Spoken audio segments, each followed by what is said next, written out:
Hello everyone, we're back. Second video of the day, Sam. We've got some more prices to talk about, haven't we? Long time no see. Long time no see. Sorry, I should start with my normal hello everyone. Welcome to the video from Fantasy Football Scout and podcast. It is 4:30 on a Friday now, so I'm starting to kind of get that winding down feeling. But I'm also getting perked up because prices keep getting announced. Yep, it's exciting, right? And we have Brighton prices. Woo! Do you know, when you said to me earlier, we might, if there's more prices, we might come back on later. And I was like, yeah, that's fine, no problem.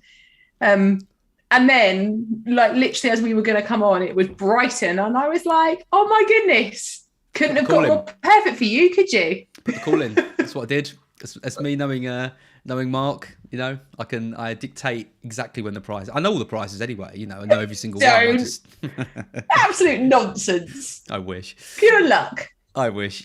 Cool. Let's get straight into it then. So we've had 3 teams since we did the Arsenal video. We've had Manchester City, we've had Brentford, and we've had Brighton. So they started right at the top, best team in the league, and then no disrespect to Brentford or Brighton, but came down a little bit. But there are some good options for all of these teams. Those 2 teams, the most interesting, actually. There is. Yeah, well, we'll start with probably the most interesting one of all of them, which has got kind of everyone talking, which is Haaland, of course. Haaland coming in cheaper than anyone predicted, I think. Coming in 11.5. IFFPL had him at 12. The Fantasy Football Scout survey had him at 12. I think everyone expected to see him at 12. But 11.5, that's in keeping with like Lukaku last season. I mean, I don't think we've seen too many players come from abroad and come in higher than 11.5. So, you know, it's kind of fair on that respect. But he's going to be like 80% owned or something, isn't he? Like that is a cheap price for Haaland.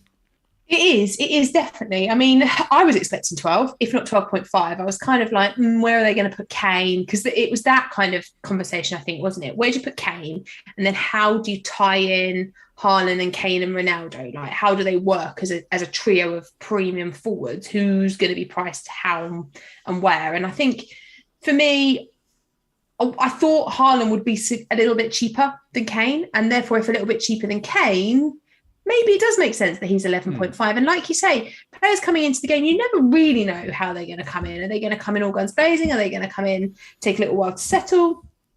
Are they going to get game time straight away in Pep's City team? You know, because that's another factor, isn't it? But I think at 11.5, he is at a really, really nice price point for thinking, oh, that feels like a bargain. I want to invest there because he's cheaper than KDB as well. So suddenly you've got that, I can invest in City, 0.5 cheaper.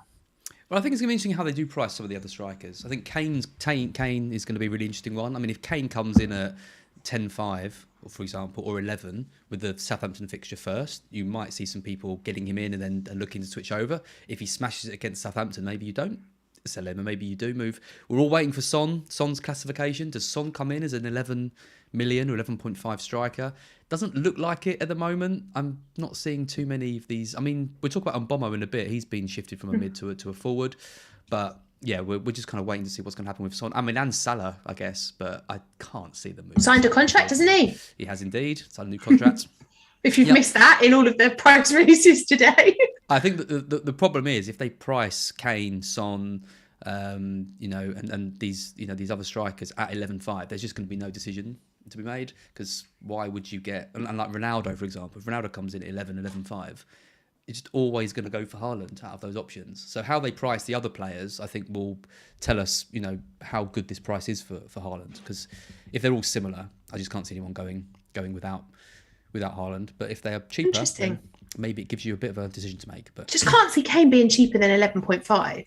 Can you really? Can you honestly think he's going to be less? I just can't see that happening. I mean, for the first 6 weeks, though, if you're picking one of Haaland or Kane, there's no way you're going for Kane unless you go Kane for the first week and then switch. I just, like, I don't know. I can't see any way in which you'd pick Kane over Haaland personally. No, I mean, I sort of agree with you given the fixtures. So I mean, I do agree with you given the fixtures. I just think, you know, I look at that 11.5 price tag and I guess I just can't see it. When the game goes live, we're going to find out, aren't we, anyway? But I can't see that Kane is less than 11.5. I just don't think that will be the case because I just can't see it.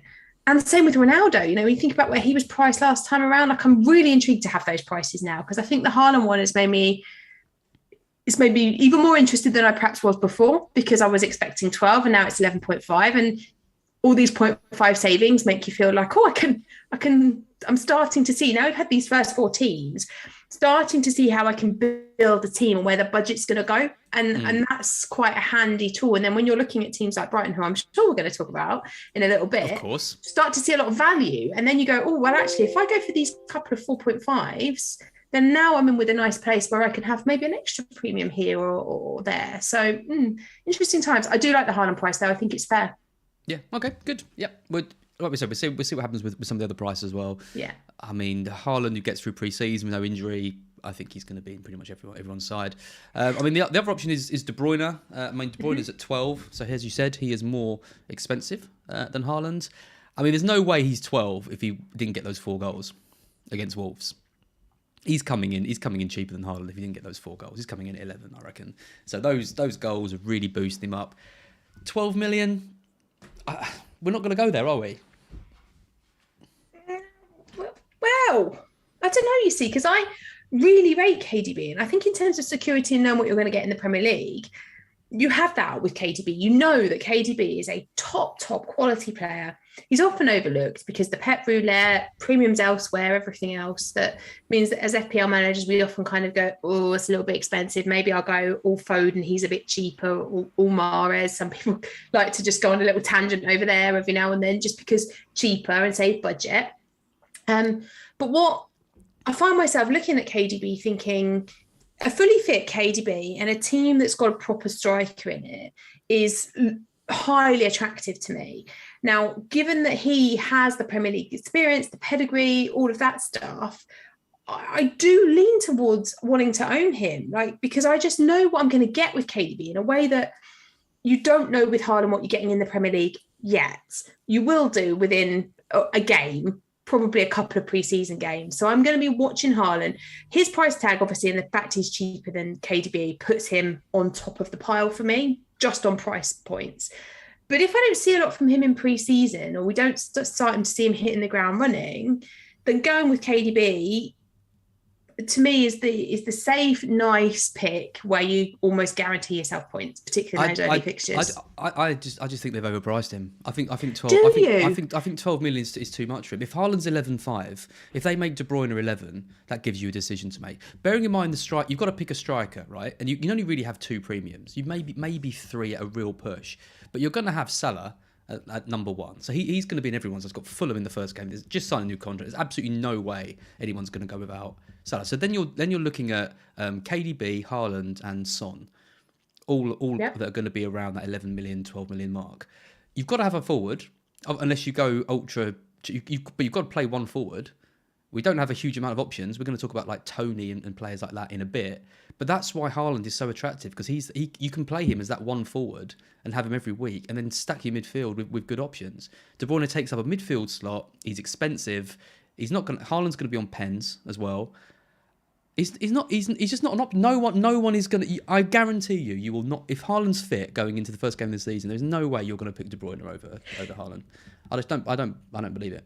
See, for me, there is this element of, I think back to a couple of seasons ago when we sat together at Fest in pre-season and everyone had Werner and I didn't have Werner.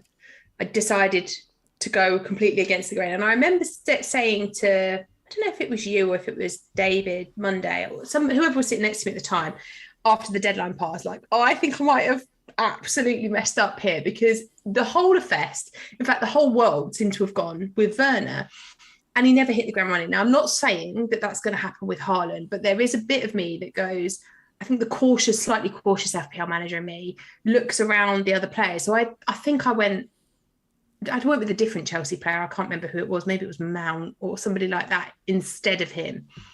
Somebody who had that kind of Premier League. And there is a little bit of me that thinks KDB, it's just that security blanket with him that I know that he'll perform. He'll start the season, as long as he's not injured, he's going to start the season well. He's going to play all the time. I have a real thing about KDB and I love owning him in FPL. I really enjoy owning him. I do agree with you. I think had they priced him at 11.5, both of them, it's a conversation definitely, because the midfield spot, I absolutely, think, 100% right. I think he's a little bit too much. I mean, let me flip the question around for you. If you've got to pick one out of De Bruyne or Son, you go for Son. I'm going for Son. You are. Surely you go for Son, right? Yeah, you are. Yeah, I mean, yes, absolutely, you are. But then I suppose that, so the thing is, and we sort of had this conversation before when we were talking about fixtures, is that, if you are, it does feel like you're going to be choosing between City and Spurs in some ways, in terms of those, particularly those forward players. Are you going Kane? Are you going Haaland? Are you going KDB? Are you going Son? And I guess I don't see Son coming in the game at 12 million. I just don't think he gets priced anywhere near there. So I think you're going to have a bigger saving to be had by dropping KDB down to Son. And I suspect that Kane will be more than Haaland. So I think Kane's going to still be 12.5. Do you? You think Kane will come in at 12? I mean, again, I think that would be too high. But I think Kane is the Premier League goal scorer, proven track record, had a terrible start to last season. You look at Kane, if Kane under Conte had been under Conte all season, we'd have seen Kane up there and thereabouts. We won 15 game weeks, he got 1 goal. Like, it was awful for the beginning of the season last year. So if you take him at the back end of the season as what we should hopefully, as a Spurs fan, see next year, then Son and Kane at elevated or the same price tag as last year in Kane's case feels like the right place to put him. Now, if that's the case, that's putting him above Haaland's price, which maybe doesn't surprise me, because that's what they did with Lukaku, adding him into the game. So yeah, I could see Kane being more. And therefore, when you think about the way you can do it, you can save money by going Haaland and you can save money by going Son. So it makes sense to go with them in that order rather than pay more the other way around. What I'd like to see is Kane and Son both shift. Well, Son shifted to a forward, Kane coming in at 10.5, Son at 11. Won't happen. I can't see it. Can you? I know, but that's what I'd like to see, because I think if they're both forwards and there's 0.5 in it, I think that gives you a decision to make. If they come in and Kane's more expensive than Son, no one's picking Kane over Son next season, given where Son plays in that side and the fact he's just won the golden boot, or he didn't win the golden boot, but he's nearly won the golden boot. No, he did. They tried. He did win the golden boot. They shared it. Yeah, of course he did. Yeah, okay, shared it. So yeah, I think it's really interesting one. It's going to be really interesting where they price. Yeah. Let's carry on, because otherwise we're going to be. The City defence, though, for me, is the interesting thing here, because Haaland and KDB, I think you can argue backwards and forwards the case for arguing either of those, but when Cancelo's 7 came out, I was like, yeah, I'm on board with that. Like, underpriced. I'm happy. He's underpriced. But it's how I don't know about you, but his 7 million is how I felt last season when Trent was priced at 7.5. I remember thinking, or whatever he was, yes. And I remember thinking, bargain, I want you. And I felt the same with Cancelo until I saw the cheeky little price tags that they've put on Diaz and Walker. And then I was suddenly like, oh, hang on. Well, we'll come to those in a minute. Let's talk about Cancelo just quickly first, because, I mean, he is a 200-point player. Right? Great, yeah. That you could now get for 7 million. This is the problem with pricing him at 7 million. There's no decision to be made there. Don't moan about it. You're gonna. Well, I do moan about it a little bit, because I think if you make him 7.5, you or even 8, you 8. If you price him at 8, how are you going to price Trent? 9? 8.5, 9. These are 200+ point regular. Like, I mean, okay, Cancelo's only done it once. Maybe 7.75 is about right. But Trent, if Trent comes in at 7.5, which I think he could well do, I think if Cancelo's 7, I don't know if they're going to make. I think Trent could be 8.5, should be 8.5, but he's not going to be 1.5 million more than Cancelo. He's not going to be 1.5 million more than Cancelo. Just can't. I wouldn't have thought so. I think he'll be 8. I think they'll put him up 0.5. Yeah, 8 would be good, but I think Cancelo at 7, there's absolutely no way that I'm going to start the season without Cancelo in my team for 7 million. A player who's only going to kick on next year. City aren't going to get less clean sheets. He's probably going to get more attacking returns. Mm-hmm. He could be a 250-point player next season for 7 million. Absolute. And he's become like the stat. Like, he's just ever present, isn't it? What I was in 21, 22 anyway. And I don't see that changing. I think he'll be the consistent part of that. Of Pep's plans defensively. The others might rotate around a little bit here and there.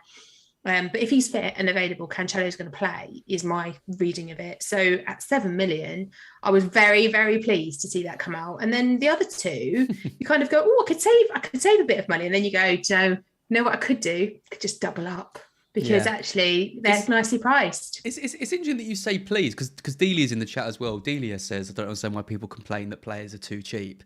I guess I'm looking at it from like the way in which I can get a steal or a march over other players. I want people to not consider Cancelo and go with other players, or have that at least have that decision to make. I just think Cancelo and Trent, that's going to be 2 of our 15.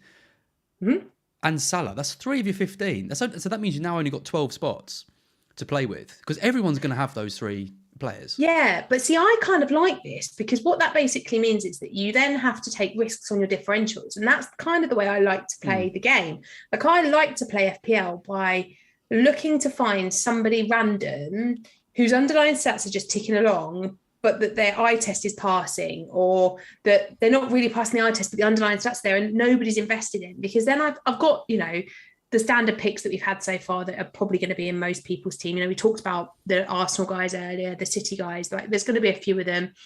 I'm sure that we know when we get prices from other teams, or the game goes live and we get the whole lot, then we're going to start to be able to go, oh yeah, this one. But then I don't mind the fact that everyone's going to have Trent. I don't mind the fact that everyone's going to have Cancelo, Salah, whoever it is, even Haaland at 11.5. I don't mind that, because then the fun bit is, all right, how do I make the rest of my squad, the kind of dead spots that nobody really cares about? I really enjoy making them work. That's, for me, one of the best bits of FPL. So I don't mind the fact that there's going to be some budget available for making better choices in those positions, because those positions can win you mini leagues. Yep. Well, talking about other positions, we have got some absolute bargains in the City side. Aside from those 2 locks, you mentioned Walker and Diaz. Walker coming in at 5, Diaz at 6. That's your defence. And then midfield, Grealish falling down to 7. If Sterling leaves and he can lock down that left-hand spot and have a better season, which I think he's more than capable of. Silva coming in at 7 as well. No price rise for him. Great first half of the season, and then kind of dipped off. And then you've got Gundogan at 7.5, Foden at 8, Mahrez at 8, and Sterling, who could well be on his way to Chelsea, at 10 million. Sterling at 10? Yeah, I like it. If it's City, I'm not about. If it's Chelsea and regularly starting, I love that as a price point. See, that's a good price. That is a tantalising price at 10 million for Sterling. You price Sterling at 11.5. Yeah, you're not going there. If he's 10 starting for Chelsea, he's going to be a factor for us next season. Definitely, totally. What do you think of Foden and Mahrez, both at 8? Well, I think Foden is a really nice price at 8. I think, it puts him again alongside Saka, who we talked about this morning.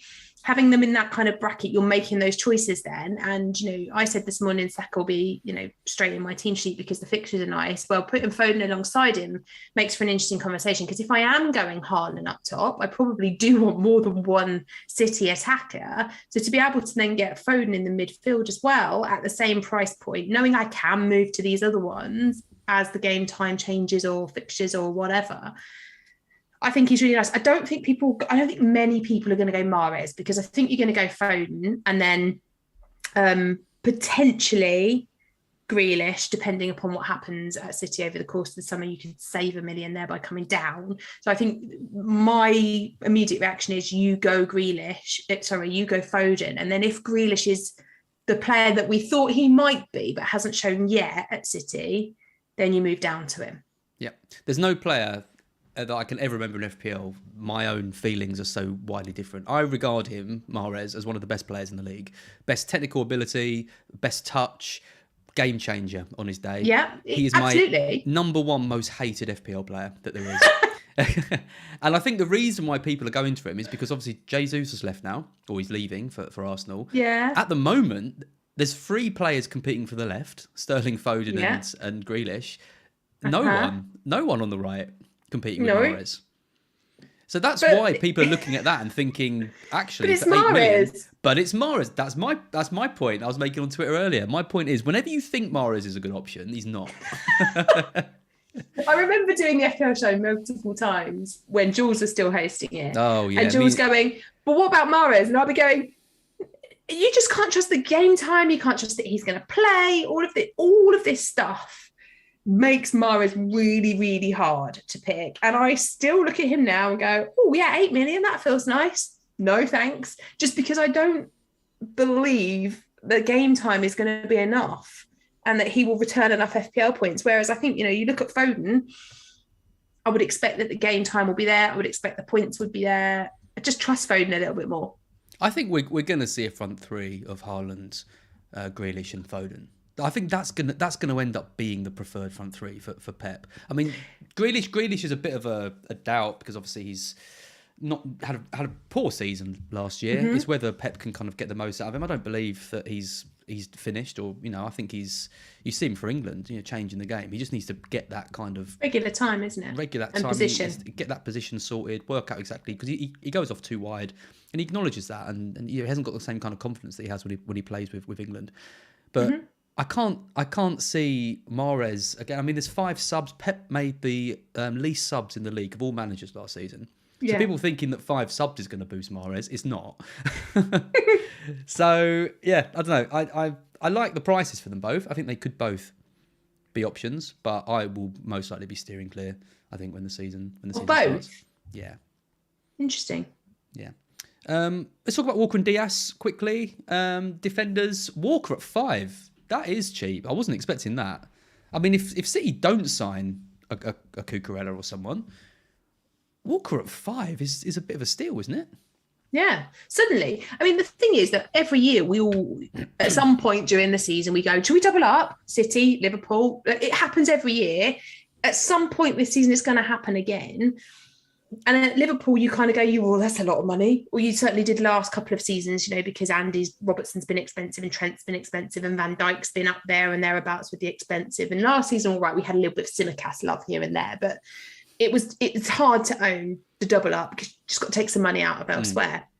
And it's been historically similar at City, although Cancelo's never been quite this much, so we've kind of had that, like, maybe there's been less of a difference. But Diaz and Cancelo look like they're ownable together at 6 and 7 million. You could double up on those. It's not costing you a lot. But Walker, it looks like an absolute steal. If you're right, if City don't sign anyone else in that position, then City having Kyle Walker in that position at 5 million, absolute bargain. I'm not really sure what the logic is of pricing him at 5, because it's great. Don't moan. Well, I think it is. I think in a way it is great. I think this is the kind of, like, because if Walker's 5.56, you're never going to go there. No, but you are at 5. Again, it's that carrot, just thinking, right, actually, if this guy can get regular starts, he could, and with City's fixtures, he could be an absolute steal. It all just depends on what City do, kind of in the transfer window, obviously. Yeah, because if you they're light. They're light at fullback, so they're going to have to sign someone. I mean, how they're light at fullback, I don't know. It seems every year they spend about 100 million on fullbacks, but they're light again. So they're going to have to. They're coming after Cucurella, obviously. Priced at the same. Yep, priced at the same, 5 million as well. Easy move. Yeah, FPL wise. Yeah, I think if Cucurella signs, it makes things a lot more difficult to predict because he can play at left back, which is obviously Cancelo's where he's been playing. So then Cancelo would have to switch over to right back. And then Cucurella play, or it could give Walker a rest. So he'd be a perfect signing for them, really. But you don't want to sell him.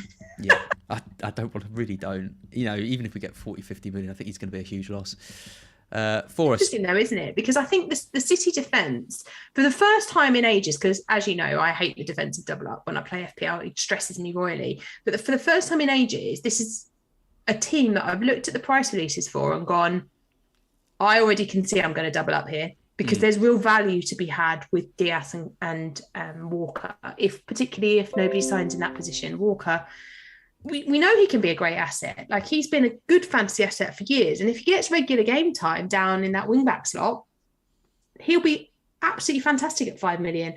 And if he's not, well, it doesn't really matter, does it? Because you can move across to Tierney. We've already seen that. We can easily move to Cucurella if he's doing well at Brighton.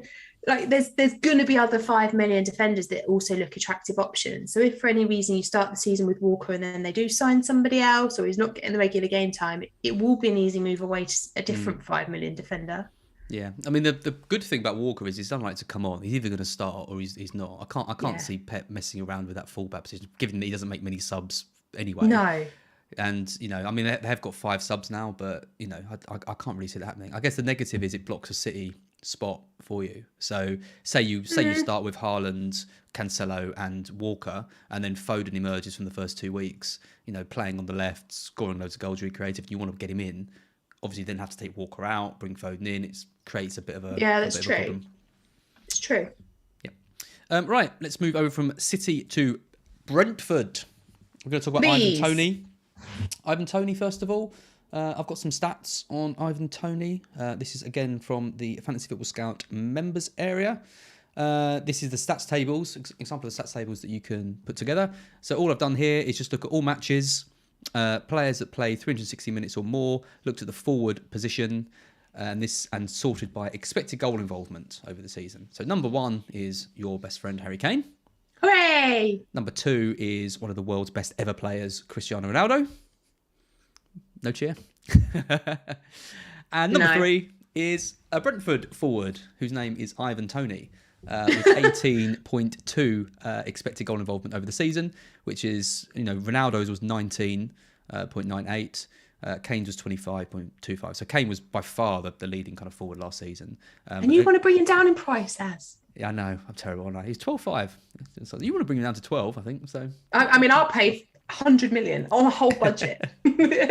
But I mean, look at some of these stats. I mean, Toney, he wasn't really the kind of goal-scoring machine that we'd seen him be kind of in the Championship. No, but none of them are they? Like, Mitrovic, when he's come up in previous seasons, hasn't lived up to the hype of the Championship. Pukki is always incredible in the Championship, never quite, as much as I love Pukki, never quite hits the Premier League hype. So, but then do they have to? We're talking about a player that's significantly cheaper. I mean, what is he, 7 this year? It's still, for me, that is still a great price. Like when he was 7, that Brentford announcement, I was like, yes, that is a lot of managers investing. When you look at the fixtures that Brentford have got between now and game week 10, in particular, roll it out over a period of time, they're right up at the top of the fixture ticker. Compare that with the stats that you've just reeled out, where you can only really compare him last season to some of the best premium assets in the forward position. Why on earth is, you can't overlook him. He's great. And just to mention some of his other stats, I mean, shots inside the box, which is, a forward who's taking shots in the box, that's the most dangerous place they could be taking them. That is 3rd best in the league as well. So to Kane and Ronaldo. Kane with 86, Ronaldo with 88, Toney with 72. Then you've got Antonio with 67, Pukki with 61, Gabriel Jesus with 55, so it goes down. Touching the penalty area, 167 for Toney. That's putting him well in with all the other kind of players around. These stats aren't indicating that this player isn't like an attacking, threatening player. It tells me that he's underperformed on some of these things next season. Yeah, I'm expecting that the first season's difficult for a really pro team. The second season is often difficult as well. But I think with the confidence, they need to make sure they get a creative player in. If they're losing Eriksen, he's on pens though at 7 million, good fixtures. I think he's going to be really, really popular. I do too. I mean, I can see him being in my team. Yep. 7 million's nice. I think 7 million is the right price for him. That feels Absolutely right. He's gone up enough to credit all the great stuff he did last season without going too high. Then it makes you go, that's a lot of money and I can't really justify that. I'd rather get somebody in that's 6.5. When you look at the forwards that we've had so far being released that have been cheaper. So we've obviously got Nketiah, it's the same price as Toney. Well, Toney for me is a better option than Nketiah, particularly with Jesus in that conversation as well now. And then you look across at, say, Brighton, who we'll get to, but I do know you love us mentioning them. And you look at the likes of Maupay and Welbeck, who are just a little bit cheaper, and he for me is a long way above them in terms of wanting or desire to own them. So he's got to be 7. He can't be cheaper than that. Had he gone much higher though, and there would have been a conversation to be had about, do I pay that much for a Brentford forward? At 7, perfect, I think. Yep, I completely agree. I mean, the kind of the decision, I think, was before we saw the fixtures, I think a lot of people were thinking Toney versus Mitrovic, for example, in that kind of mid-range spot. Maybe add Watkins into that, but I'm not so enamoured with him. But I mean, look at Fulham's fixture list, first 5. Liverpool, Wolves, Brentford, Arsenal, Brighton. Those are 5 good defensive sides. Yeah. Then you look at Toney's, Leicester United, Fulham, Everton, Palace, much better. then roll it out further and it's even nicer. Absolutely. Like, you know, so I think, you know, you said Haaland will be up there with the, you know, 50% owns. I would put Tony, if in my opinion, I'll be surprised if the actual FPL community that pay real attention to the game don't all own Tony going into game week 1. Yeah, I agree with that. I think he could fly under the radar, generally speaking, because Yes. he didn't go absolutely crazy last season and all of that. But looking at the strikers for the 7.5, I don't think there's not going to be anyone better than him. I agree. So look, some other Brentford players. So Canos isn't on this list I've got on the screen, but he's been reclassified as a defender from a midfielder. So he's your kind of wing back. 5 million. 5 million, so a bit more expensive. Yeah. And then, you know, you've got all the kind of Brentford defenders all the other defenders coming in at 4.5. You've got Visser there at 5.5, could be interesting. He finished the season strongly. And then look at this, Brian Mbomo, who burnt us all so many times last season. He's now been reclassified as a forward. And that is interesting. I mean, we were talking to Neil about it earlier in the chat, weren't we? And we were. Neil said he predominantly played top of the spear, 3-5-2. Yeah. Son has been playing top of that in a 3-5-2. That's the most interesting thing I can take from this Mbomo reclassification. Is that you're obsessed with Son? You just sitting there waiting for Spurs, aren't you? I just got to know. Because I think if Son's a mid, I think it's really interesting. If he's a forward, then it's harder. But I think he should be a forward, given where he's playing. That's the thing for me. I don't know if he will be classified as a forward, but I think he should be. And I look at Mbomo moving to a forward, and I think, you know, that's basically the same role that Son's playing. I want to leave somewhere he is. Quite happy with him being in midfield. So it's interesting, isn't it? Because I mean, everything you've just said and everything Neil said does make sense. They do play a very similar role. I don't know. I think the fact that Mbomo only really seems to play there, but Son can play in other positions and he can move around, maybe keeps him as a midfielder.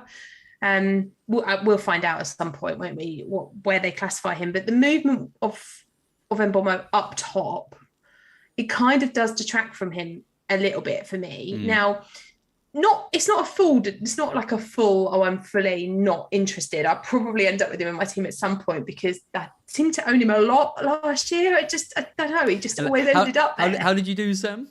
Terribly. But he just always seemed to end up back in until I had Eriksen instead. But I don't know, I think it's 6 million as a forward. Again, I think in the forward price, though, it's about right. It's below the other kind of key forwards, like the Brighton forwards that you have. He's got to come in less than them because he's not their main striker in the same way that Welbeck and Maupay are. But Mbomo, it's only 1 million less than Tony. If you'd find 1 million, wouldn't you? You'd save 1 million elsewhere to have Tony over Mbomo, I think. Yeah, I think I agree with that. Yeah. Well, I do definitely agree with that. There's no way I'm getting a Bombo. not after last. He did score a penalty for me last season, which was one of my best moments. But Ray is interesting though, isn't he? Because suddenly yes, why haven't I got Raya? Hang on, let me click this one. That could be anything actually. I have got. Raya was actually the one I wanted to talk about the most because that's my goalkeeper sorted. 4-5 for Raya. Along with Sanchez at Brighton. Done. Rotating goalkeepers, happy days.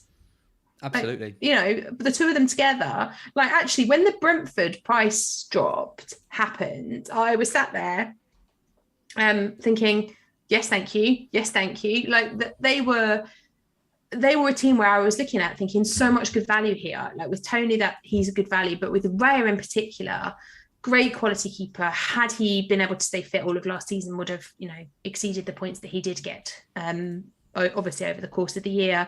Brentford, second season in the Premier League. They know what they're getting into this year. Hopefully they'll do some strengthening.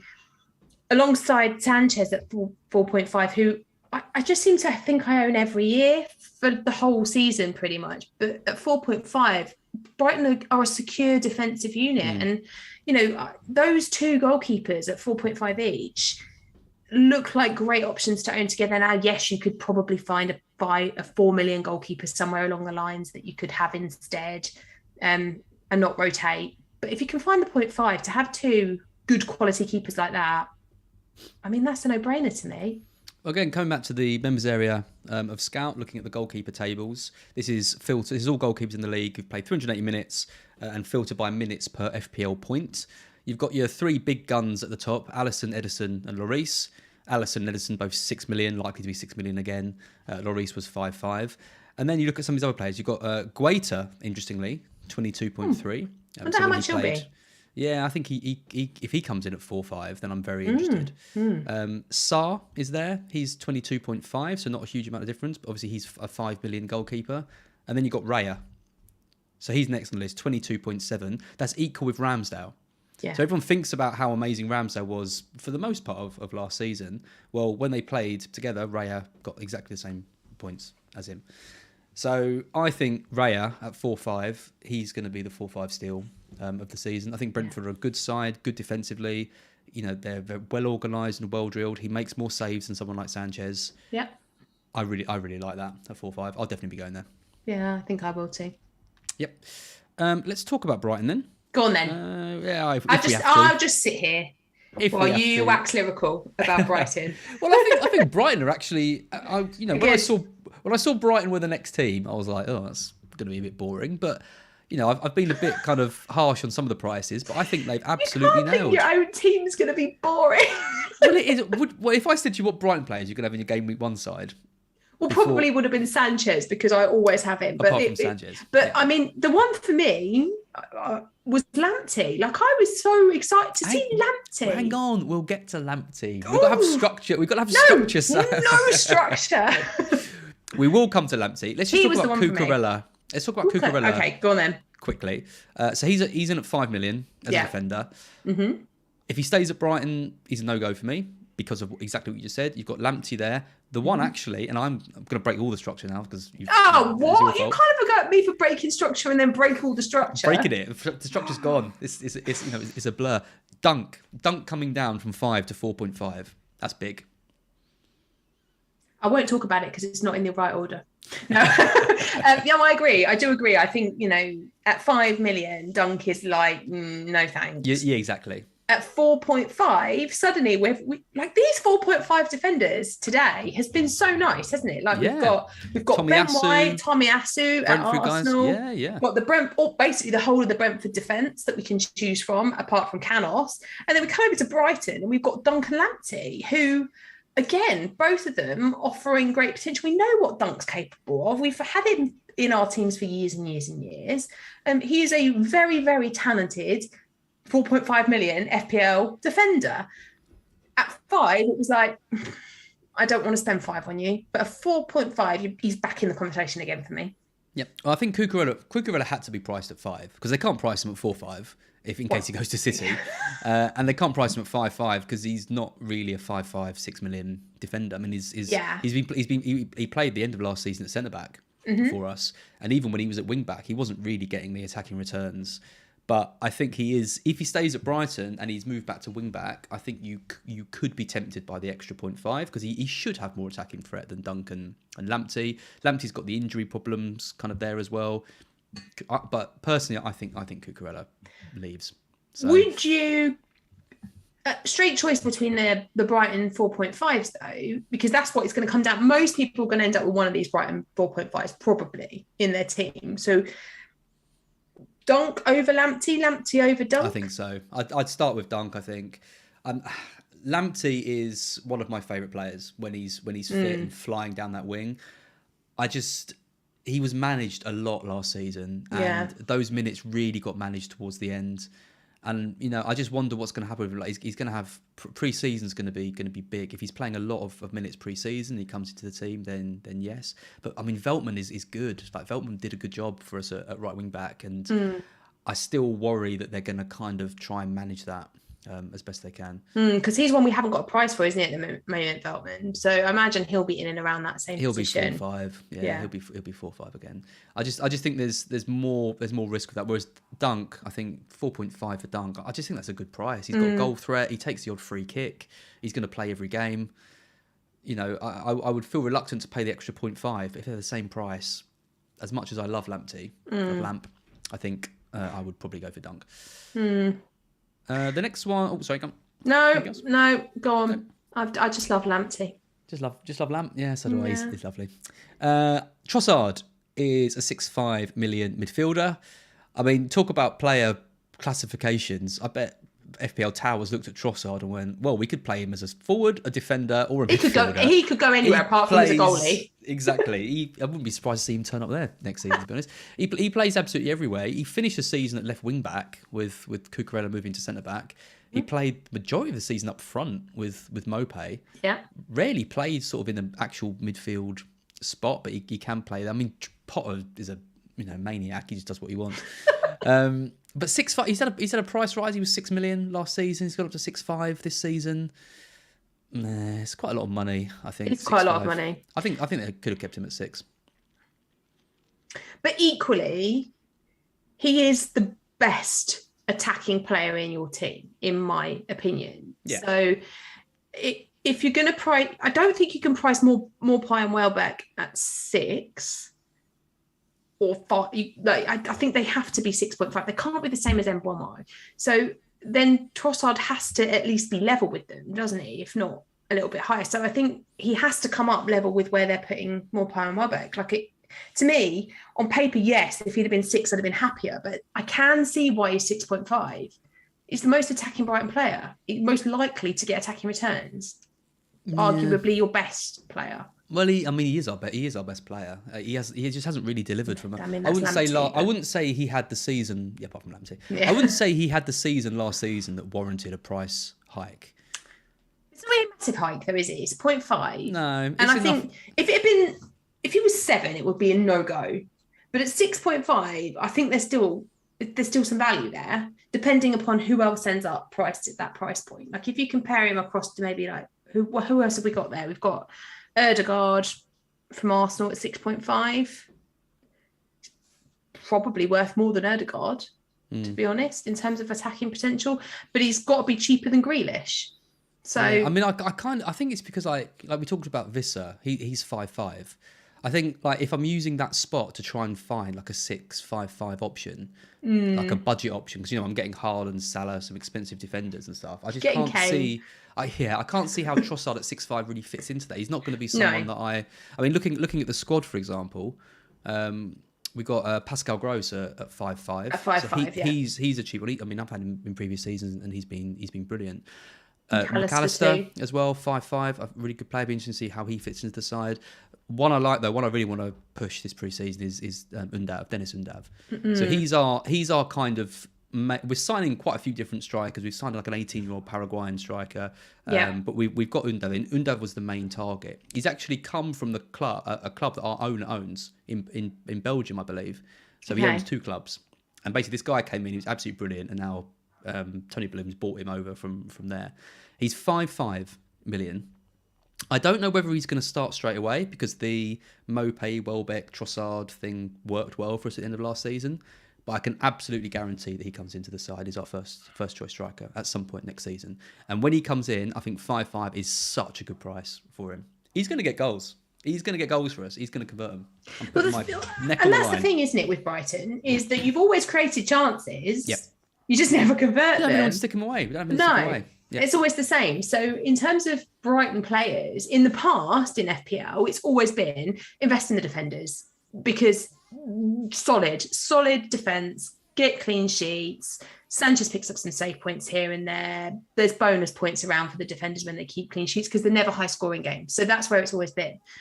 If you suddenly get in a forward who actually plays regularly, sits in a nice formation where everything works and finishes his dinner, then great. Now, if that forward happens to also cost 5.5 million in FPL, then you're absolutely laughing because suddenly that third forward spot, which sometimes ends up as a burner spot, depending upon if you've got budget elsewhere. Some people just go, like Richardson seems to have just been, he was a favourite last year with people going, I'm just not interested in the third spot. I'm going to spread the budget. I'll have Richardson.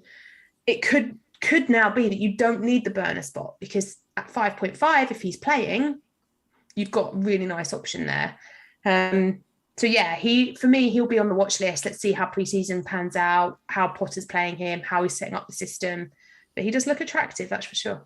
He does, and a few people saying in the chat, 5 subs, I think benefits a team like Brighton because Potter's not really like Pep. He likes to make changes in the game. Sometimes he makes too many changes and subs everyone off. But I think of all the strikers we're going to see around 5 million, Undav is going to be the one that gets the most minutes. Do you think that the 5 sub rule might be off-putting when it comes to Brighton? Because, like you say, Potter does love a sub and a change about, and I do worry a little bit that, you know, particularly because I think I've made it quite clear that I quite fancy owning Lamptey this season, but I do have some concerns that, you know, we might get some 59th minute subs because he can more so do that this year, and he can protect him in terms of his injury, you know, and everything else. So I do somewhat worry that when you've got a group of players that can play up top in the way that you will now have with Ndov and Maupay and Welbeck, that you could get a bit of a carousel going on. We don't have any players that I'd feel completely comfortable saying they are nailed on first choice players, and that includes Dunk. I mean, look at Webster. Webster was our best player last season. Sanchez is the only one. Webster, well, yeah, I mean, he is, but also he wasn't that great last season. No, but he's the only one that really won't probably get changed out. Yeah, you wouldn't have thought so. But I mean, Webster was a perfect example, though, because he was our best centre-back, and then he got injured, came back from injury, thought he'd be straight back in the team. Oh, no, now Cucurella's playing on the left centre-back. And, you know, he likes to change things around. But the one thing we don't have, and this is what you touched on, is a striker that can put the ball in the net. If Undav has a good pre-season and hits the ground running in the first few games, he could be that player who's number one on the team sheet. I mean, if he is, we'll all, FPL fans and managers alike, will have a little party, because a 5.5 million forward regularly playing for a team that creates a lot of chances, because I think Brighton are often overlooked offensively because they haven't been able to finish their chances, and they've been rightly overlooked up until now because they don't score enough goals. But if they then have somebody that actually converts those chances that they make regularly, he won't be 5-5 for long. He'll be price jumps at all left, right, and centre. Yeah, he's he to me, from everything I've read and seen, he's an upgrade on Maupay and Welbeck. So I would expect him to come into the team and be first choice striker next season. So he's definitely one to watch. Definitely one to watch pre-season. And yeah, I think he'll be a factor for us next year, which is quite exciting as a Brighton fan, because we've never really had a striker where I've been able to say that for. So or we're just cursed and he'll just miss every chance. But I mean, the fixtures are good for us though. I mean, United, Newcastle, West Ham, Leeds, Fulham. It's a good first 5. Yeah. First 5 to go off the mark. I look at Brighton and Brentford, both of them. Both got nice fixtures to start the season. Both great value for money in there. I'm almost more excited, ridiculously. I'm almost more excited about the Brighton and the Brentford price releases than I am about the Arsenal and the Man City ones. No, I'm definitely voice snapping that. I am, because they are, honestly, I look at them and think there's such good value in those two teams. Like, that is how you budget for these expensive players that we're all going to want. You know, we're already talking about Saka and Haaland and Grealish and Cancelo. Like, that's only going to get worse as we get more prices. So now I'm looking at this thinking, well, I've got a choice. I've got multiple 4.5 million defenders that I can have. I can have the Brentford ones if I want, but I've got some really nice options at Brighton. Plus I've got rotating goalkeepers already in Brighton and Brentford. And then if you're right and does become first choice and he is going to finish his dinner, then I've got a 5.5 million forward, and I've got Ivan Toney at 7 million. What, like, exactly. Perfect. Yep. It's good. It's a good price for him. 5.5. I like it because, you know, he is new to the league. He is unproven. I think you've got to price Maupay and Welbeck, you know, higher. Even though I do like Welbeck, but I wouldn't ever have him in my team. Yeah, we'll see. Right, I think that's us done for the day. Before we go, just another reminder to check out Fantasy Football Scout. I've got the article here, which is like live updates of everything. So if you want more information about, you know, what these prices mean, the likes of Haaland, you know, great article, great editorial stuff on the site as well. So check that out on Fantasy Football Scout. And of course, as I mentioned in the last video, we've got a last season's prices if you want to sign up as a member and use kind of the tools that I'm talking about in these videos. That's only going to go on for another week, and then the price goes up. So if you're interested in that, make sure you head over to the site and sign up before that ends. But Sam, have a good weekend. I'll see you on. I'll be doing another stream tomorrow. Hopefully we'll get some more prices. But you and I will be back, I imagine, on Monday. Wow. Maybe. Depends if you're nice to me or not, doesn't it? Yeah, it does. Yeah. I'm always nice to you. What are you talking about? Cool. See you later. Have a good See you weekend, later, everyone. everyone. Bye.